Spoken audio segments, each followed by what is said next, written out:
तो दोस्तों आज हम बात करेंगे टाउन प्लानिंग के बारे में। वीडियो शुरू करने से पहले इसके सिलेबस के बारे में हमें जानकारी होना इम्पोर्टेंट है। तो इसके सिलेबस के बारे में बात करें तो हम लोगों को दो ही टॉपिक पढ़ना है, टाउन प्लानिंग के इंट्रोडक्शन के बारे में और सिटी प्लानिंग के बारे में। तो इंट्रोडक्शन की बात करें तो इंट्रोडक्शन में हम लोगों को historical background of the modern city planning movement, जो टाउन प्लानिंग प्राचीन काल में हुआ करती थी उसके हिस्टोरिकल बैकग्राउंड के बारे में बात करना है, और modern city planning movement, historical background और इसके मॉडर्न सिटी प्लानिंग के मूवमेंट के बारे में कि प्राचीन काल से अब तक वो किस प्रकार से मूवमेंट कर रही है, किस प्रकार से नए स्टेप में जा रही है, उसके बारे में बात करेंगे। इसके ऑब्जेक्ट के बारे में बात करेंगे, importance of the end principle of town planning, इसकी महत्वपूर्ण बिंदु के बारे में बिंदु और इसके सिद्धांतों के बारे में बात करेंगे। Ancient town planning in India, प्राचीन जो टाउन प्लानिंग थी वो हमारे भारत में किस प्रकार से क्या महत्व रखती है, वो चीजें हैं इस सिलेबस में। Plan of old cities Mohenjodaro and Harappa, Takshashila and Nalanda. आप लोगों ने हिस्ट्री ऑफ आर्किटेक्चर ए में जरूर पढ़ा होगा मोहनजोदड़ो और हड़प्पा, इसके बारे में बात आपने उसके हिस्ट्री के बारे में बात की थी, थोड़ी प्लानिंग के बारे में बात आपने उसमें पढ़ा होगा।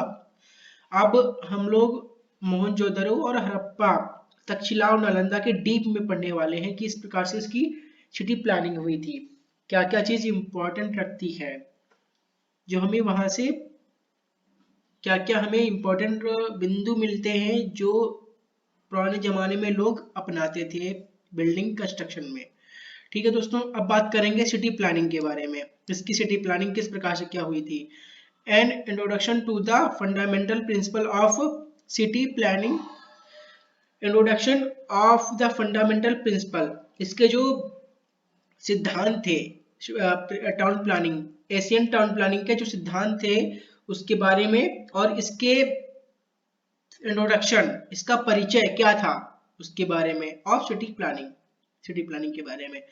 प्लानिंग प्रोसेस, जो पुराने जमाने के लोग थे वो उनका प्लानिंग करने का प्रोसेस क्या था उसके बारे में। साइट सिलेक्शन, जो भी वो कंस्ट्रक्शन वर्क करते थे उसकी साइट किस प्रकार से सिलेक्ट किया करते, चूज किया करते थे, वो चीज बात करेंगे। और साइट प्लानिंग, किस प्रकार से उस साइट की प्लानिंग किया करते थे उसके बारे में बात करेंगे।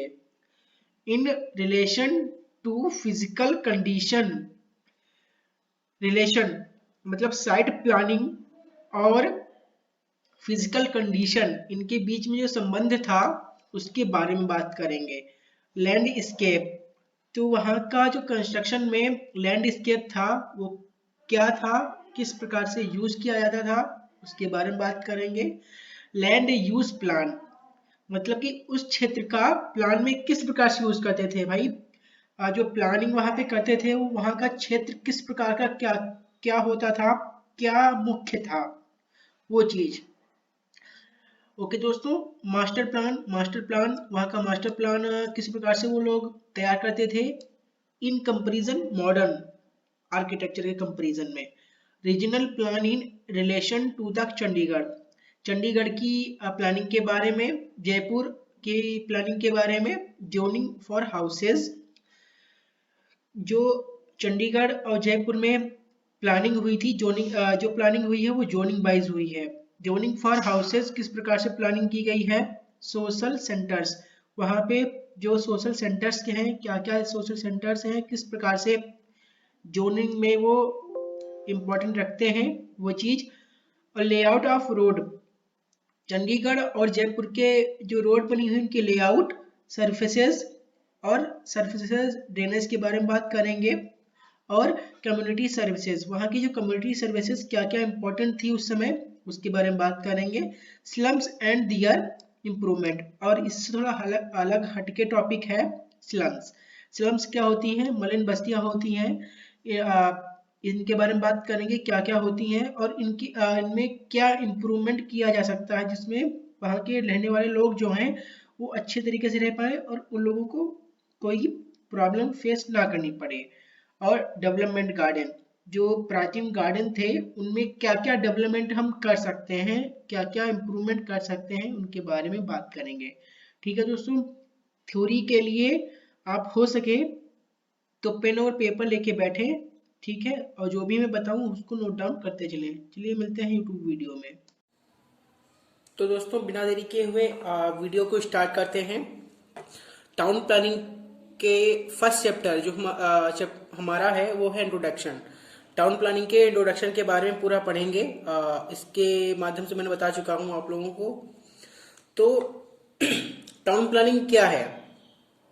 Town planning adjustment plus comfortable plus wonder plus facility, मतलब कि एडजस्टमेंट, किस प्रकार से आप अपनी प्लानिंग को व्यवस्थित करते हैं और व्यवस्थित करने के बाद उसको आरामदायक, लोगों के लिए आरामदायक और अच्छा और अच्छी सी अच्छी फैसिलिटी प्रोवाइड करवाते हैं। उसके बाद हम अपनी डिजाइन को कंपोज्ड करते हैं। जो डिजाइन करते हैं वो किसी आर्किटेक्ट के द्वारा डिजाइन किया जाता है। तो ये पूरा जो एक प्रकार से कॉम्बिनेशन है वो हमारा टाउन प्लानिंग की एक डिफिनीशन तैयार हो जाती है।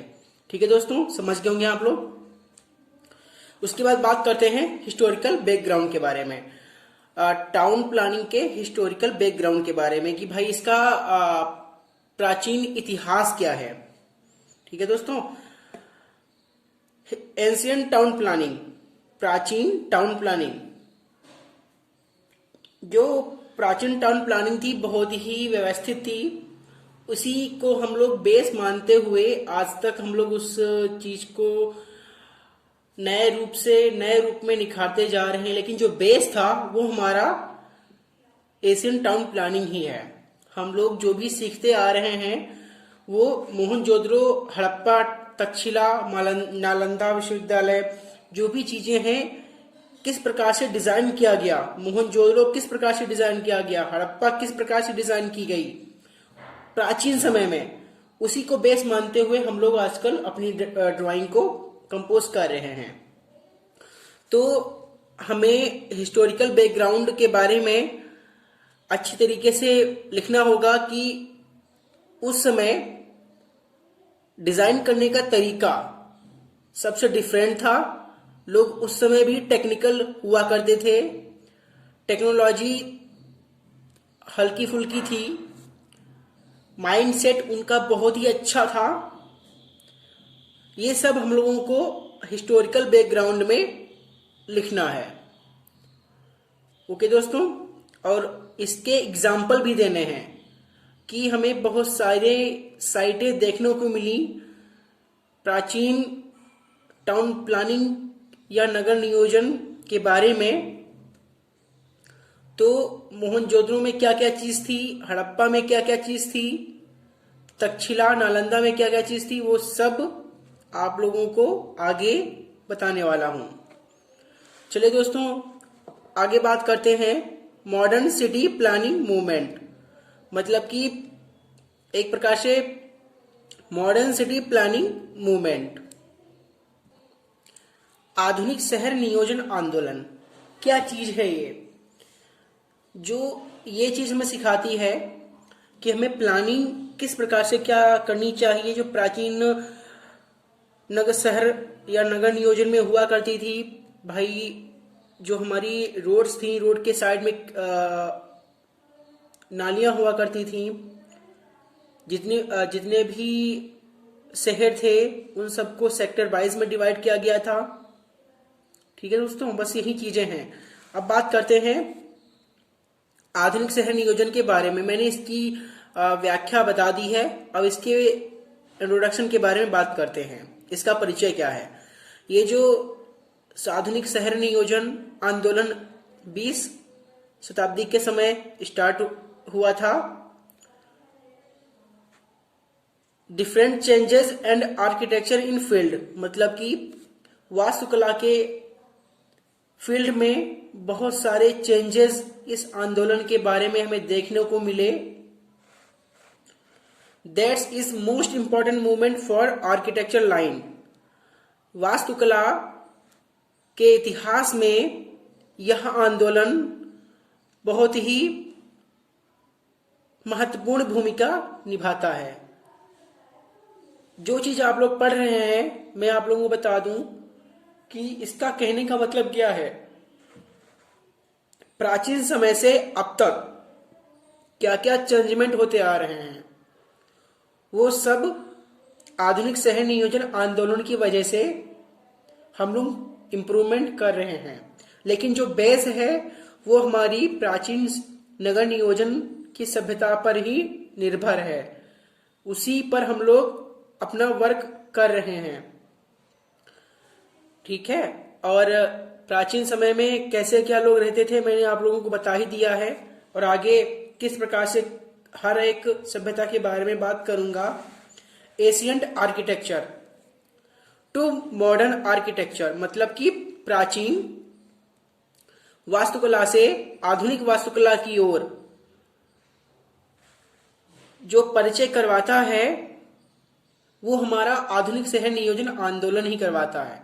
ये इसके बारे में पूरा व्याख्या मैंने की है। ये मेरे नोट्स हैं जो मैंने अपनी तरीके से इसको मोनूमेंट किया था। जो मेरे नोट्स हैं मैं वही आप लोगों को दिखा रहा हूं। मैं ऐसे ही नोट्स वगैरह बनाता हूं। ठीक है, कि 20 शताब्दी में इसका आरंभ हुआ। बहुत सारे चेंजेज आर्किटेक्चर की फील्ड में आए, बहुत ही अहम भूमिका इसने निभाई। प्राचीन सभ्यता से मॉडर्न आधुनिक सभ्यता की ओर इसने दृष्टिगत करवाया। यही सब चीजें आपके मॉडर्न सिटी प्लानिंग मूवमेंट में आती हैं। ओके दोस्तों, और बात करते हैं object of modern city planning या प्रिंसिपल के बारे में।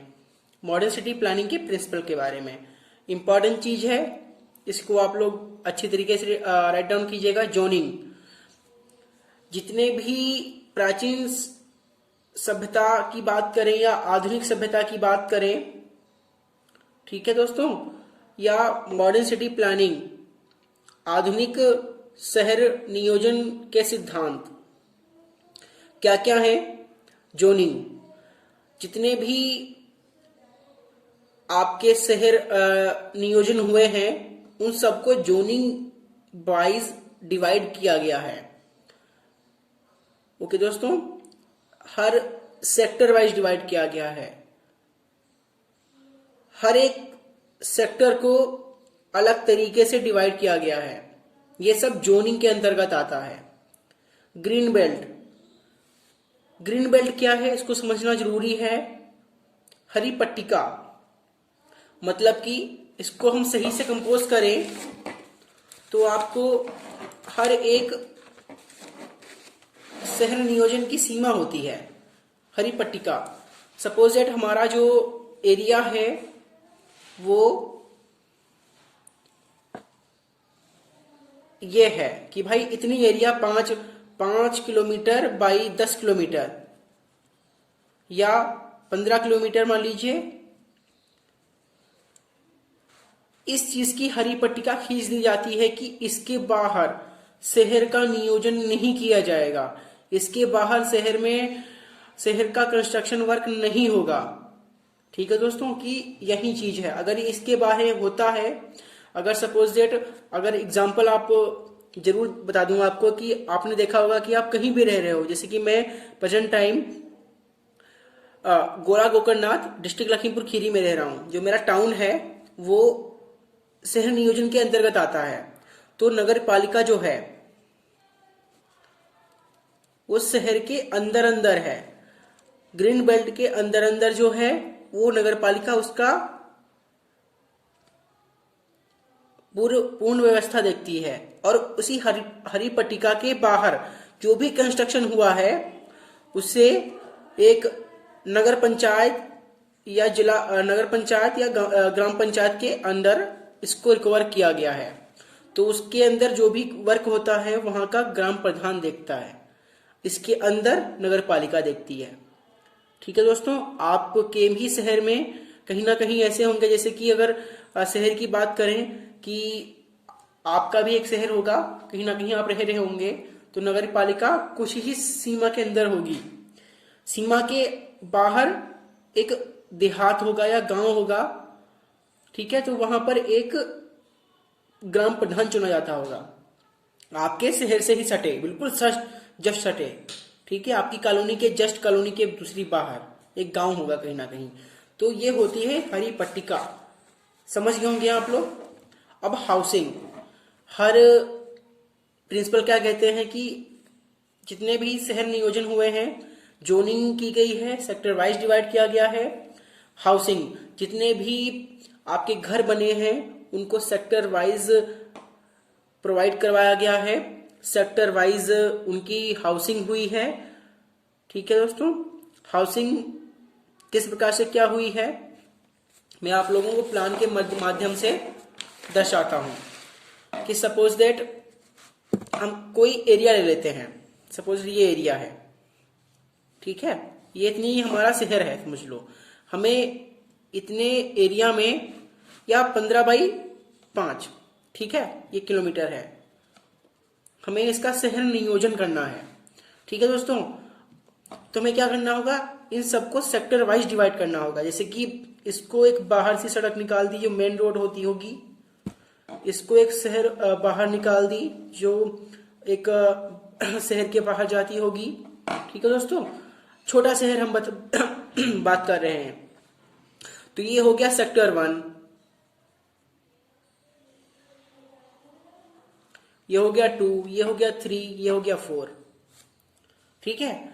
और हर सेक्टर में यहाँ पर एक भाई, एक सेक्टर में यहाँ पर एक हमने हाउसिंग वगैरह बढ़िया तरीके से सेक्टर में, जैसे कि ये एक गली है, ये गली है, ये गली है, ठीक है, ये मेन गली है, ये गली है, ये गली है, इधर मकान बने हुए हैं, ये मकान बने हुए हैं, ये मकान बने हुए हैं। आप लोग समझ रहे होंगे मेरी बात को।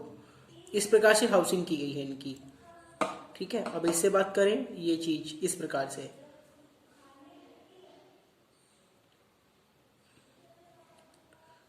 इस प्रकार से ये हाउसिंग की गई है आपकी। ये बीच पे गली है, जो लाइन खींच रहा हूं ये गलियां हैं छोटी छोटी,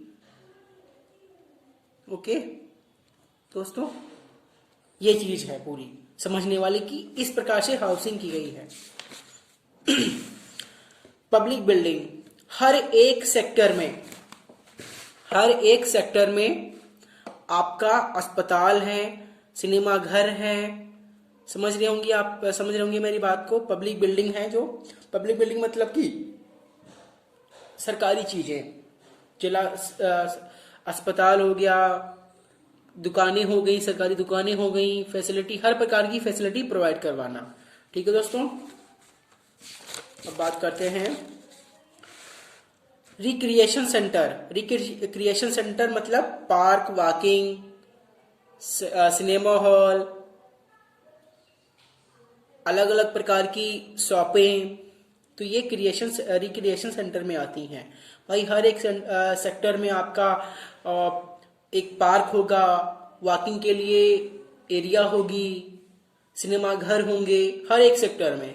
तो इस प्रकार से डिजाइन की जाती है कि वहां के उस सेक्टर में रहने वाले लोगों को कोई प्रॉब्लम ना हो सके, हर प्रकार की फैसिलिटी प्रोवाइड हो सके। यही जो आप प्लानिंग समझ रहे हैं, यही प्लानिंग आपको मोहनजोदड़ो, हड़प्पा, तक्षशिला, नालंदा विश्वविद्यालय में मिलेगी देखने को, ठीक है दोस्तों।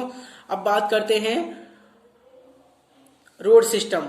रोड सिस्टम मैंने बता ही दिया आपको, जितने भी रोड थी, रोड के किनारे नालियां हुआ करती थी, और जो रोड होती थी वो आपस में समकोण पर काटती थी, मतलब कि समकोण पर 90 डिग्री के एंगल पर, ये 90 डिग्री, ठीक है दोस्तों। अब बात करते हैं ट्रांसपोर्ट फैसिलिटी। हर एक सेक्टर से दूसरे सेक्टर में जाने के लिए ट्रांसपोर्ट फैसिलिटी थी। कोई भी चीज आपको एक स्थान से दूसरे स्थान तक ले जानी है, बैलगाड़ियां हुआ करती थी, ठीक है, हथकरघे वगैरह हुआ करते थे, जो हाथ से खींचने वाले पहिए होते थे, उसमें खींच के ले जा सकते थे आप। बैलगाड़ियां हुआ करती थी, बैलगाड़ी का यूज करते थे वो लोग, ठीक है। तो ये सब सिस्टम आप लोग समझ गए होंगे। ये है शहर नगर नियोजन के सिद्धांत, आप लोगों को राइट डाउन कर लेने चाहिए, समझ गए होंगे आप लोग। जो मैंने आपको समझाया है उसके बारे में आप लोग कर सकते हैं। ये चीज आपको कहीं मिलेगी नहीं, मिलेगी तो आपको समझ में नहीं आएगा। तो मैंने आपको हिंदी में और इंग्लिश में सबको बढ़िया तरीके से समझा दिया है। ठीक है दोस्तों, और कैसा समझाया है, अगर समझाया तो एक लाइक, और नहीं समझा पाया हूं तो एक डिसलाइक जरूर कीजिएगा। ठीक है दोस्तों, अब बात करते हैं Asian town planning in India. प्राचीन नगर नियोजन अपने भारत में किस प्रकार से क्या मायने रखती है, क्या व्याख्या उसकी है, उसके बारे में बात करेंगे। Most important example of building and culture in Asian town planning in our India. बहुत सारे उदाहरण हमें देखने को मिलते हैं बिल्डिंग्स के और बहुत सारी सभ्यताओं के अपने भारत में। अपने भारत में बहुत सारे, आप लोगों को बहुत सारे एग्जाम्पल मिल जाएंगे प्राचीन नगर नियोजन से रिलेटेड। उनको बिल्डिंग देख लीजिए, चाहे उसकी सभ्यता के बारे में बात कर लीजिए, बहुत सारे मिल जाएंगे। Some culture are example of Asian town planning in India. कुछ सभ्यता के एग्जाम्पल हैं जो हमारी भारत में मौजूद हैं। उनके एग्जाम्पल क्या क्या हैं? कल्चर ऑफ मोहनजोदड़ो, मोहनजोदड़ो की सभ्यता, हड़प्पा की सभ्यता, तक्षशिला एंड नालंदा और इंडस वैली सिविलाइजेशन, सिंधु घाटी सभ्यता। आपने इन सबको आपने हिस्ट्री ऑफ आर्किटेक्चर ए में आप लोगों ने पढ़ा होगा। तो वहां पे आपने इसके इंट्रोडक्शन के बारे में बात की थी, क्या क्या चीज थी, आपने बढ़िया तरीके से पढ़ा होगा। मैंने आप लोगों को इसके नोट्स भी प्रोवाइड किए थे। अगर आप लोगों ने इसके वीडियो नहीं देखा है तो आप इसकी प्लेलिस्ट में जाके चेक कर सकते हैं। हिस्ट्री ऑफ आर्किटेक्चर के मैंने 2-3 लेक्चर डाल रखे हैं। ठीक है दोस्तों, चेक कर सकते हैं। तो ये सब चीजें हैं। अब बात करेंगे उसी एग्जाम्पल में मोहनजोदारो के बारे में। किस प्रकार से मैंने अपने नोट्स बनाए थे आप लोग देख सकते हैं। लोकेशन क्या थी? सुखर डिस्ट्रिक्ट, जो लोकेशन थी वो सुखर जिला सुखर पाकिस्तान में थी। टाइम पीरियड क्या था इसका? जो इसका टाइम पीरियड था वो 2600 से 1700 ईस्वी पूर्व के माध्यम के समय इसका काल रहा होगा, ये पता किया गया है। इसके इन्वेंटर मतलब इन्वेंसर, इसके खोजकर्ता कौन थे मोहनजोदड़ो के? वो थे राखलदास बनर्जी। और मोहनजोदड़ो सभ्यता जो थी वो कितने क्षेत्रफल के में घिरी हुई थी? वो जो थी 125 हेक्टेयर की एरिया में घिरी हुई थी। और एग्जर्वेशन, खुदाई पर प्राप्त वस्तुएं, खुदाई करने पर इसमें क्या क्या चीज हमें प्राप्त हुई? बिल्डिंग्स, बड़ी बड़ी इमारतें प्राप्त हुई। मेटल्स, स्टैच्यू, धातुओं की मूर्तियां, मोहरे और बहुत सी चीजें हमें प्राप्त हुई। उसी में से अब बात आ जाती है मोहनजोदड़ो में जलकुंड के बारे में। आप लोगों ने जलकुंड में पढ़ा होगा हिस्ट्री ऑफ आर्किटेक्चर में, क्या क्या चीज थी, प्लानिंग किस प्रकार से की गई थी, आपने पढ़ा होगा। और उसी के बारे में थोड़ा बात करेंगे। जो बड़ा जलकुंड था उसकी लंबाई 11.77 मीटर थी, चौड़ाई 7 मीटर थी, और इसके गहराई जो थी 2.43 इसकी गहराई थी। जो मोहनजोदड़ो जो था वो हड़प्पा सभ्यता से काफी प्रख्यात था। बहुत ही टेक्निकल और बहुत ही अच्छी तरीके से डिजाइन किया गया था भाई। और आप लोगों को ये जानकर बहुत ही हैरानी होगी कि प्राचीन सभ्यता में सबसे पहला स्विमिंग पूल यही था। ठीक है दोस्तों, सबसे बढ़िया स्विमिंग पूल, मतलब कि वहां के लोगों, जो मोहनजोदड़ो थे, जोधड़ो के जो लोग थे वो लोग बहुत ही अच्छे थे। मोहनजोदड़ो उन्होंने लोगों के लिए स्विमिंग पूल भी बनवा के रखे थे। हर एक घर में कुआं था। ठीक है दोस्तों, आप लोगों ने इसके बारे में पढ़ा होगा। ठीक है, अब बात करते हैं मोहनजोदड़ो के बारे में, किस प्रकार से इसका कंस्ट्रक्शन वर्क है। पक्की ईंटों का प्रयोग किया गया था। बर्न ईंटें यूज, मतलब पक्की ईंटों का प्रयोग किया गया था। Layer of bitumen of brick, burn brick, पक्की ईंटों पर बिटुमन की परत चढ़ाई गई थी। जो ड्रेनेज सिस्टम था, सीवरेज प्रणाली जो थी वो उच्च स्तर की गई थी। नहाने के बाद उसका गंदा पानी कहाँ से कहाँ जाना, लोगों के लिए जो लेडीज हुआ करती थी उनके कपड़े बदलने के लिए क्या रूम वगैरह बने हुए थे। और सड़क जो थी वो आपस में समकोण पर काटती थी। रोड के किनारे आपकी नालियां बनी बनी हुआ करती थी।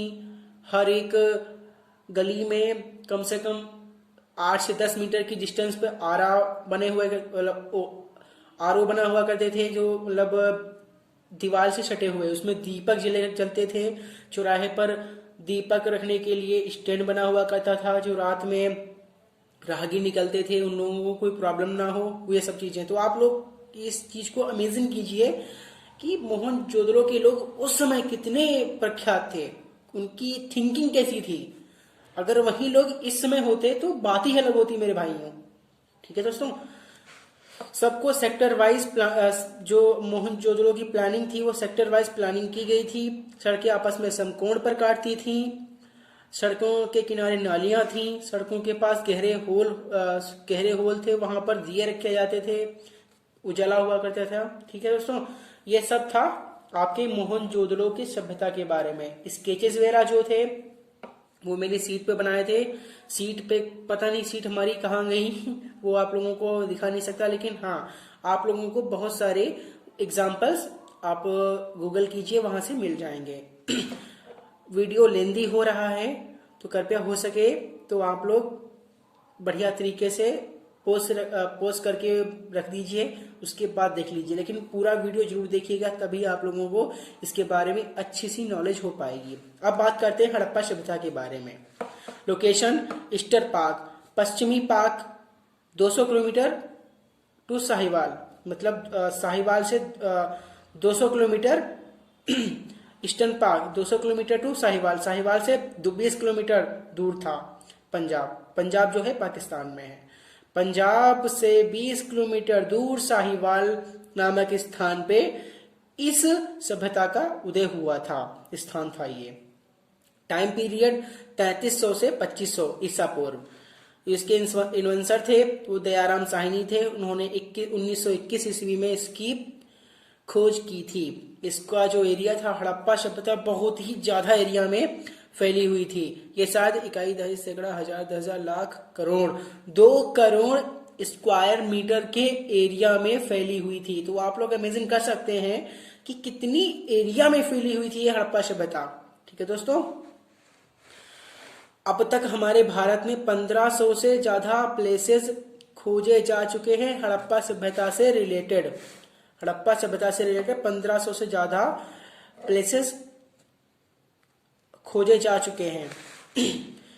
जो और इसका जो एरिया है अपने भारत में भी मिलता है। गुजरात, राजस्थान, हरियाणा, पश्चिमी उत्तर प्रदेश, आपके मेरठ साइड में भी हड़प्पा सभ्यता के कुछ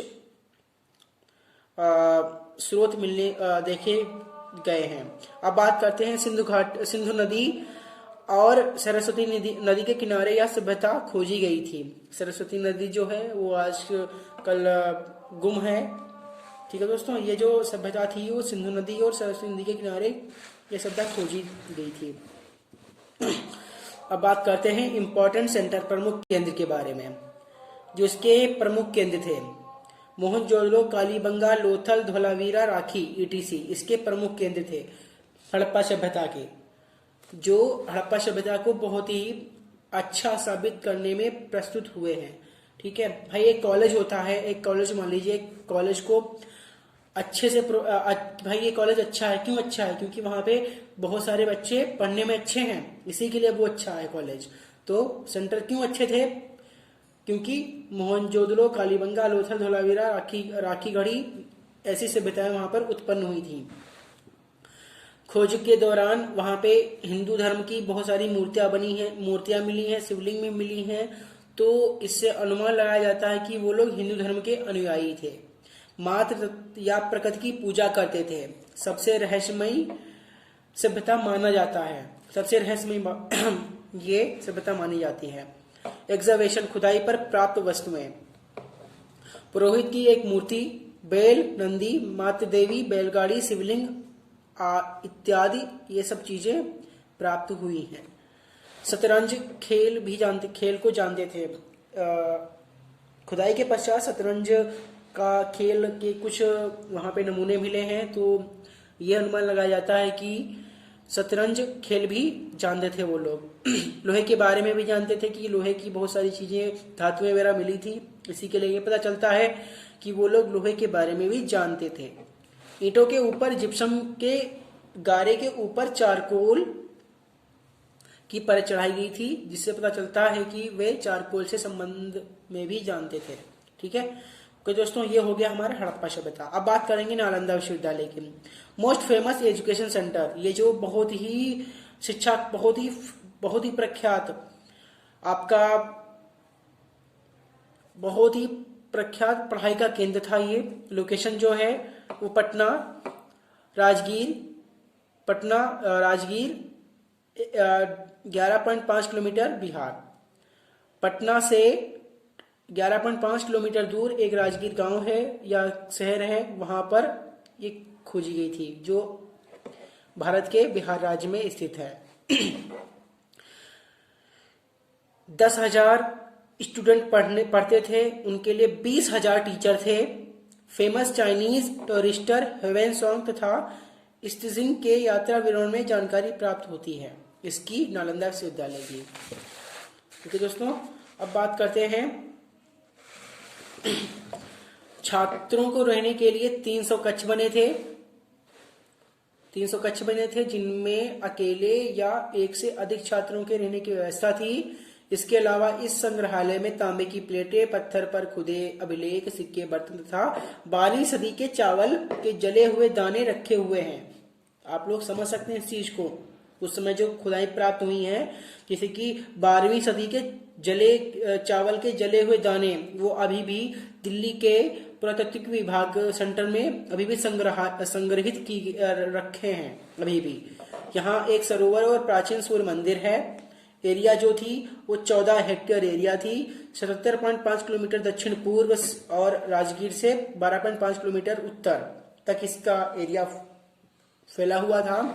खोजकर्ता जो थे इसके नालंदा विश्वविद्यालय के, वो अलेक्जेंडर कनिंघम थे। अब बात करते हैं तक्षशिला के बारे में। लोकेशन क्या है? रावलपिंडी जनपद पंजाब, ठीक है, पाकिस्तान में स्थित है। टाइम पीरियड 1000 ईसा पूर्व। इसकी उस समय ये जीवित होगी, ये अनुमान लगाया जाता है। टाइम जो था वो 5वीं शताब्दी था। इस्लामाबाद और रावलपिंडी से लगभग 32 किलोमीटर उत्तर पूर्व में स्थित है। ग्रैंड ट्रक रोड इसके बहुत पास से होकर जाता है। 2010 की एक रिपोर्ट में विश्व विरासत सूची में शामिल किया गया है। इसे विश्व पुरातत्व विभाग ने इसे विश्व विरासत सूची में शामिल किया है। आयुर्वेद और विधि शास्त्र के वहां विशेष विद्यालय थे। संस्कृत साहित्य के सर्वश्रेष्ठ व्याकरण पाणिनि, आप लोग जानते थे व्याकरण के प्रख्यात जो टीचर थे, अध्यापक थे, वो पाणिनि थे। गांधार स्थित सातातुर के निवासी थे। उन्होंने तक्षशिला विश्वविद्यालय में शिक्षा ग्रहण की थी। पक्की ईंटों और पत्थरों से का निर्माण किया गया था। ईंट पक्की तथा उन पर जिप्सम की परत चढ़ाई गई थी। उच्च श्रेणी की निर्माण पद्धति अपनाई गई थी। ठीक है दोस्तों, तो ये पूरा सिलेबस था इंट्रोडक्शन। जो हमारा फर्स्ट जो चैप्टर था वो इंट्रोडक्शन था। सेकंड चैप्टर जो है हमारा वो है जो सेकंड चैप्टर साथ भूल रहा हूं, मैंने आप लोगों को बताया है, उसके बारे में डिस्कस करूंगा नेक्स्ट वीडियो में। ठीक है दोस्तों, कैसा लगा वीडियो? लाइक शेयर कमेंट और सब्सक्राइब वाला बटन जरूर दबा दीजिएगा। अगर अच्छा लगा हो तो जरूर लाइक कीजिएगा, और नहीं अच्छा लगा हो, कुछ समझ में नहीं आया हो या कुछ भी समझ में नहीं आया हो तो प्लीज डिसलाइक कीजिएगा, और क्या समझ में नहीं आया तो थोड़ा सा कमेंट जरूर कीजिएगा। ठीक है दोस्तों, चलिए मिलते हैं अगले नेक्स्ट वीडियो में। तब तक के लिए जय हिंद, जय भारत।